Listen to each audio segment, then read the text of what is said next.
Samael. Most horror franchises end with their biggest monster. Silent Hill ends with its most honest one. Harry Mason has spent the entire game searching for his daughter in a town that treats navigation as a form of psychological warfare. By the time he reaches the basement of Alchemilla Hospital, he has walked through fog, through rust, through things that should not exist. What waits at the end is not a random creature. It is the physical embodiment of a little girl's suffering given teeth, wings, and a theology. The incubator arrives looking wrong in a way that is difficult to immediately process. It wears the shape of a woman, but moves like something that has forgotten what women are supposed to look like. Alessa Gillespie, burned alive by the Order, kept alive through occult means, left to suffer for years inside a hospital that treated pain as a sacrament, has been reduced to this. Harry is not a soldier. He is a father with whatever weapons he managed to scavenge from a town that tried to kill him at every turn. The incubator absorbs bullets and magic with the patience of something that has already endured far worse than anything Harry can offer. It attacks with bursts of energy that feel less like aggression and more like reflex. The automatic response of a body that has been hurting for so long, it no longer distinguishes between pain and threat. Then, the form changes. What emerges is what Dahlia Gillespie spent the entire game calling Samael, a name she used deliberately, as misdirection, to frame her own daughter's suffering as divine necessity. The creature is not Samael. It is the god the Order always intended to birth, larger now, more overtly demonic. It fills the room with a presence that makes the first form feel like a warning. The attacks come harder and faster. Harry empties everything he has into something that should not exist, and exists anyway, because someone built a religion around bringing this specific suffering into the world and called it faith. When it finally falls, there is no triumphant resolution. There is Alessa, there is a baby. There is Harry Mason holding his daughter and a town already beginning to burn around him. The town does not send monsters to kill you. It sends them to show you something. Mary. If the first game established the rules, the second game immediately broke them, and in doing so, created what is widely considered one of the greatest horror narratives in gaming history. James Sunderland descends into the basement of Lakeview Hotel, carrying 3 years of guilt he has spent the entire game pretending is grief. The final encounter does not announce itself dramatically. There is a video. James watches himself on a television screen, standing over his wife Mary with a pillow, and the game stops pretending there is any ambiguity left. Then the door opens. Maria comes first. She looks like Mary. She moves like Mary. She is everything James wanted his wife to be during those final terrible years. Healthy, present, not dying. The town constructed her specifically for this moment, using her as the opening act of James's confession. Maria fights with a length of pipe, the same weapon James has been carrying all game, the symmetry as cruel as everything else in Silent Hill. She is fast and aggressive and without mercy. James defeats her. The game has him watch her die. Then it brings her back and makes him do it again, because the town does not consider once sufficient for what James did. Then Mary arrives in her true form. What rises from the hospital bed that defined the last years of her life towers above James, limbs stretching and folding in ways that suggest the town saved its worst architecture for this room. She attacks with sweeping strikes and projectile bursts, filling the space between them with everything James spent 3 years refusing to face. The arena is tight. There is nowhere to run that does not feel like running from something James has already earned. He wins. The game lets him win. And then it makes him read the letter Mary left him in her own voice, forgiving him for something the player now understands completely. When the fight ends, the weight of it is not in the violence. It is in the silence afterward. James did not defeat a monster. He confessed God. If Silent Hill 2 is the series at its most psychological, Silent Hill 3 is the series at its most mythological. And its final boss is the most theologically provocative creature the franchise has ever put in a room with a teenager. Heather Mason has been hunted across the entire game, not because of anything she did, but because of what she carries. When Alessa Gillespie's soul was split, part of it was reborn as Cheryl, the child Harry Mason raised, and part of it remained in the town, suffering. Heather is Cheryl, grown up and renamed, carrying within her the seed of the god the Order has spent decades trying to summon. She did not choose this. She has to end it anyway. Claudia Wolf ingests the red liquid herself in the chapel beneath Lakeside Amusement Park, sacrificing her own body to birth the deity the Order has bled generations to summon. She does not survive the delivery. Heather uses the Aglaophotis she has been carrying to expel the fetal god from within herself, turning the Order's own preparation against its ambition. What stands up from that convergence is enormous, a towering humanoid mass of pale flesh with arms that reach too far, and the stillness of something that has never once been told it might lose. God advances rather than charges. There is a difference. A charge is desperation. What God does is closer to inevitability, crossing the arena with slow certainty while swiping wide arcs that punish anything resembling a stationary target.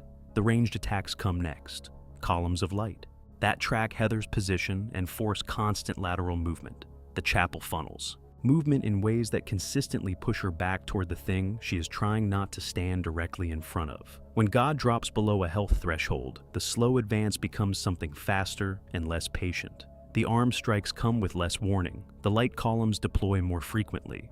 The fight stops feeling like a confrontation and starts feeling like a countdown. Heather wins by not stopping. When God finally falls, it collapses in stages. Heather stands in the chapel where Claudia gave everything she had for a paradise that looked like this when it arrived. The horror is not that God was a monster. The horror is that someone loved the idea of God so completely that they turned it into one. Walter Sullivan. Silent Hill 4 is the odd entry. It barely takes place in Silent Hill. Henry Townshend is trapped in his own apartment, watching murder happen through holes in his wall, increasingly unsure whether the horror is outside or has been living inside him the whole time. Walter Sullivan did not need the town. He brought his own mythology with him. As a child, Walter was abandoned by his parents and left in the care of the Silent Hill Order's orphanage, where he was told that Room 302 of South Ashfield Heights was his mother. Not a metaphor, his mother. A room. The Order's doctrine reached inside a lonely child and replaced the concept of home with a physical location, and Walter built his entire internal world around it. The 21 Sacraments is a specific occult ceremony designed to awaken the spirit of his mother and grant him rebirth. Each victim corresponds to a symbolic role within the ritual. Walter was not committing murder. In his own understanding, he was performing an act of devotion. By the time Henry descends into the final area, the ritual is complete. The supernatural protection it granted Walter makes the opening minutes of the fight feel like a lesson in futility. Standard weapons do almost nothing. Bullets connect, and Walter does not react. He walks toward Henry with the unhurried certainty of someone who has already finished the most important work of his life. The only way to damage Walter is through the sword of obedience, pinning the ghosts of his victims and stripping away the ritual's protection. The arena is the interior of Room 302 itself. The irony is architectural. Walter worshipped this room his entire life. He is being destroyed inside it. Walter attacks with overwhelming physical force, charging strikes, grabbing lunges, sweeping blows that cover ground faster than his size, suggests is fair. Each time a ghost is pinned and the protection strips away, he becomes less patient. His final form assembles the suffering of every person the sacraments required into something enormous and grotesque. He succeeded. He is monstrous because success, in Walter's case, was always going to look like this. Facing, Walter is not frightening because he is powerful. It is frightening because you understand him. And understanding him does not make standing in front of it any less dangerous. Alessa's Dream. Silent Hill. Origins is a prequel, which means Travis Grady's story ends where the series began. In the moments just before everything Harry Mason stumbles into becomes inevitable.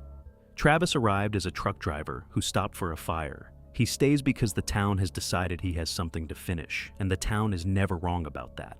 By the time Travis reaches the Green Lion Antiques shop, he has spent the entire game assembling the Floros, a pyramid-shaped artifact the Order has been using to cage and amplify Alessa's psychic power. He walks in on a ritual, he intervenes, and then Michael Kaufman sedates him, because Origins understands that the most disorienting thing it can do at the end of its story is take control away from the player at the exact moment they think they have. reached something solid, Travis enters a dream. And inside that dream, something is waiting. Alessa's dream does not look like anything else in the Silent Hill franchise. It is not humanoid. It is not restrained. Red-skinned, clawed, horned, with two half-formed tentacles sprouting from its back like wings that never finish deciding what they want it to be. It slashes when Travis gets close, follows when he runs, opens its chest for a beam-like strike, and calls down rain of flame from above. It fills the nightmare space with the aggression of something that has been caged for a very long time and has not forgotten what that felt like. What it represents is the question the game refuses to answer cleanly. It may be the Order's collective vision of God. It may be Alessa's own fear of what God will become. It may be the demon Alessa envisioned trapped inside the Floros when her mother told her it was a cage. The game offers all of these possibilities and commits to none of them. Travis fights it with whatever he has left. The dream does not negotiate. The creature does not slow down. Movement is everything. Staying still is how Travis dies. When it finally falls, Travis wakes up. Alessa splits her soul. A baby is born. He was never the point. He was the last thing that needed to happen before Harry Mason could drive into the fog. Amnon, Silent Hill. Homecoming commits to a specific kind of cruelty that takes the entire game to fully reveal. Alex Shepard returns from a war he may not have actually fought, to a family already disappearing in a town making payments on a very old debt. He came home looking for answers. The town has them. It just keeps them in the worst possible room. Alex descends into the Order's lair carrying a question he has been circling the entire game. What happened to his brother Joshua? He finds the answer without mercy. Joshua drowned in Toluca Lake because Alex was there, because they were fighting over the family ring, because accidents do not wait for better timing. The other world shifts the moment Alex understands this, and Amnon descends from the ceiling. Amnon does not look like a monster that was designed. It looks like a monster that was produced. A bloated, pale humanoid figure fused to a massive apparatus of spider-like legs. A face that telescopes forward when it attacks. A black hose running from its mouth to its abdomen like an umbilical cord that never got cut. It carries Joshua inside it. The game intends Alex to fight something that contains his dead brother, because that is the honest shape of what guilt actually feels like. The first phase opens with sweeping leg strikes and ground slams that demand constant movement. Alex reads the limb patterns and finds windows to deal damage while the mechanical legs are occupied elsewhere. The second phase strips away that rhythm entirely. The attacks accelerate. Amnon punches its front arms into the floor hard enough to get them stuck, creating a brief window of vulnerability that closes fast. It sprays toxic bile. It grabs Alex if he drifts beneath its legs and does not let go. When Amnon finally falls, Alex cuts it open. Joshua is inside. Alex begs for forgiveness. He leaves the ring they fought over and the flashlight he once gave his brother, and then he walks out. The worst monster the town could send Alex was never something the Order created. It was always something he already carried. The Wheelman. Downpour is a controversial entry. Some players found it uneven, some found it derivative. What it found that neither of those criticisms can touch is a final boss genuinely unlike anything else in the series. Not because it is the most terrifying creature Silent Hill ever produced, but because it is the most procedurally strange. Murphy Pendleton has spent the entire game being trailed by a figure in hospital garb, glimpsed in windows, seen at a distance through binoculars, present at the edges of the story the way guilt tends to be, never directly confronted, always there. The Wheelman is a manifestation of Frank Coleridge, the prison guard Murphy brutally attacked before the game began, left in a wheelchair, kept alive by life support. A man whose suffering Murphy is directly responsible for, regardless of whatever else the story tries to complicate. The town found that and made it enormous. The Wheelman is a giant emaciated corpse fused with a wheelchair and life support machinery, ribcage exposed, tubes running into its body from every direction. Its face completely mutilated with a single papery eye on one side. It sits at the center of the arena. It does not chase Murphy. It does not need to. The fight is a puzzle. Murphy rides elevators up to platforms with spotlights, blinds the Wheelman by pointing the light into its eye, rides back down, and pulls out one of the 4 life support tubes keeping it alive. 4 tubes, 4 trips through an arena where the wheelman hurls debris telekinetically, releases monsters from prison cells, and when rain begins, summons lightning that strikes wherever Murphy is standing. Murphy does not fight Frank Coleridge. He dismantles the machine, keeping him alive, one connection at a time, in a room that is actively trying to stop him. There is no heroism in that. The game does not frame it as heroism. When the wheelman finally goes dark, the encounter does not feel like a victory. It feels like a conclusion. Frank Coleridge was always going to be in that room. Murphy put him there himself. Shiro Muku. Silent Hill, F ends the only way this franchise knows how to end, with something wearing your face walking toward you and refusing to stop. Shiro Muku has been appearing throughout the game at the edges of encounters, always at a distance, always just out of reach. By the time Hinako enters the final door of the Dark Shrine, the player has spent the entire game understanding exactly what this creature is. That knowledge does not make the fight easier, it makes it worse. The arena opens in silence. The Shiro Muku does not charge, it walks. Tall, faceless, dressed in a white wedding kimono with a fox limb where its arm used to be, it crosses the space with the unhurried confidence of something that has already decided how this ends. Then it moves without warning, and the fight begins. Fast, aggressive, immediately communicating that nothing Hinako carried into this room is going to feel like enough. The first phase is about learning the creature. It hits hard, closes distance faster than it should, and punishes hesitation with the efficiency of something that has been waiting for this specific confrontation. Every attack is a variation on something the game already showed Hinako in cutscenes. The game built this boss fight across every chapter that came before it. The player just did not know they were being taught. When the first phase breaks, the arena changes. Red spider lilies bloom across the floor, rooting Hinako in place if she is not already moving.